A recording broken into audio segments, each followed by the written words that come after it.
China could be willing to abandon demands for funding from the developed world to combat climate change. Speaking at the Copenhagen Climate Conference, China's Vice Foreign Minister He Yafei said that while financial help from the richer countries to developing countries was a legal obligation, he did not expect money to flow from the West to China.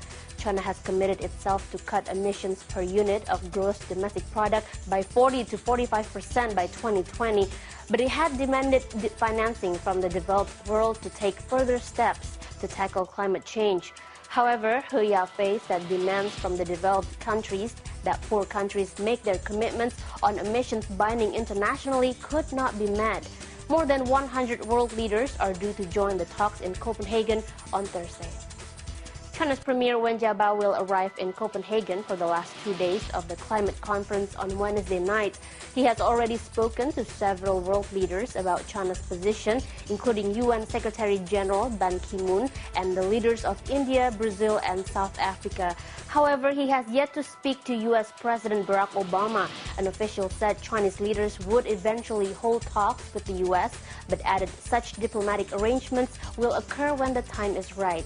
However, the same official said it was possible that China and the U.S. would be in high-level contact before Wen and Obama meet in Copenhagen. China's President Hu Jintao is in Turkmenistan to inaugurate a natural gas pipeline linking China, Kazakhstan, Uzbekistan, and Turkmenistan. The 4,300-mile-long pipeline has an estimated capacity of 1.5 trillion cubic feet of gas. It will join the Central Asian countries to China for the first time. For China, that means greater security in terms of access to fuel resources, and for the Central Asian countries, less dependence on Russia to buy up their supplies. Most of the multi-billion-dollar finance for the project came from the state-run China Development Bank. The whole project is expected to be finished by 2013. Police in the central province of Hunan have captured a man suspected of killing 12 people. A government official said the dead included the man's father and other relatives, including elderly and children.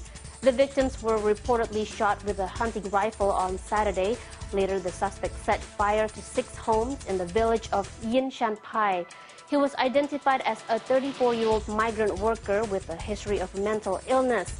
The killings are the latest in a string of family-related murders in China in recent weeks. All of the suspects had either a history of mental illness or had suffered from chronic depression.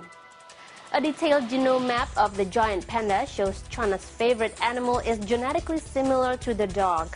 However, scientists from the Beijing Genomics Institute added that the research also supported the view that the giant panda may be a subspecies of the bear family.